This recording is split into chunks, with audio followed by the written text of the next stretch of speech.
With an insertion sort, there's actually two different ways to implement the sort. Mostly programmers will use one way to do it, but conceptually you can do it in two different ways. And so we're going to show you the two different ways to do an insertion sort. First, the basic insertion sort, if we're using cards. This is only if you were doing it with a card deck. It's not how a computer would do it, but we'll show you how an insertion sort works. We're going to start with a card. I'll put this one right here. And as you draw another card, you're going to check to see where this would go in this list. Well, there's only one. This is early. It goes before Jack, so we'll put this here. Now, we're going to check the next one. Clearly 9 goes after 4, but it goes before a Jack. So the first way that I can do an insertion sort is to move this over and put this here. Do it again. It doesn't go before, it goes after the 4, it goes after the 9, it goes after this, so we'll put it on the end. This one goes before. This one goes before. But if it goes in the middle, it's going to go here, then we have to move all these down. Now when you move the cards, it looks pretty easy. But if you're doing this in a computer, you have to move it by moving each one of these independently. So I had 3 moves before I put this here. Pick another one. So this one goes on the end.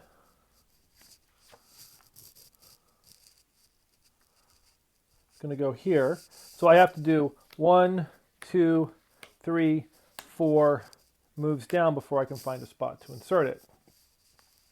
Those moves all require time. Not only do you have to do a comparison, but you also have to move the cards down, and each of those moves causes some extra time. If you can, the time it takes to make a comparison is about the same as the time it takes to move the cards down. This becomes an n squared problem, because when you insert a card, you have to move down all these other cards. So there's another way to do it, and this is actually how the computers mostly implement it. In that case, we're going to have an unsorted list. Actually, let's sort this a little bit. Sort this a little bit better.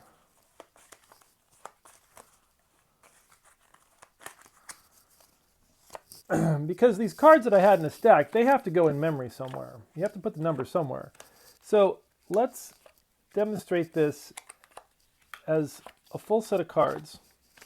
Now what I'm going to do is I'm going to start from the back of the list, and I'm going to start using these cards and find out where they need to be inserted. Well, actually, I'm going to start from over here. Imagine this first card is the first card in the list. This card I need to figure out where it needs to go. So in the first example, I would move it here and then shift this over. But instead what I can do is just swap my way down. So we're going to start with this card, and we're going to say, well, does this card go before the 9? Well, yes, so let's just swap them. Does this go before 9? No. Does this go before Jack? Yes. So we're going to swap it down. Does it go before 9? Yes. We're going to swap it down. We're going to go before 8? Yes. We're going to swap it down. So now we know that the Jack is sorted. So now the next card, does Queen go before Jack? No. So that card is part of the sorted list. Does 4 go before Queen? Yes. Does it go before Jack? Yes. Does it go before 9? Yes. Does it go before 8? Yes. Does it go before 1? No. Now this one's sorted. And so instead of moving all the cards down, the way I implement it is just to swap the cards. And I've got a pointer here that tells me where the end of the list is. So now I need to sort the card immediately afterwards, and we're going to swap, swap, swap, swap, swap. You'll notice that I'm shifting all the cards down just as I was before. I still have to do all those swaps. I still have to move all those cards, but I'm doing them as part of a swap operation instead of explicitly moving them down. And then this one's in the right place, so it's sorted.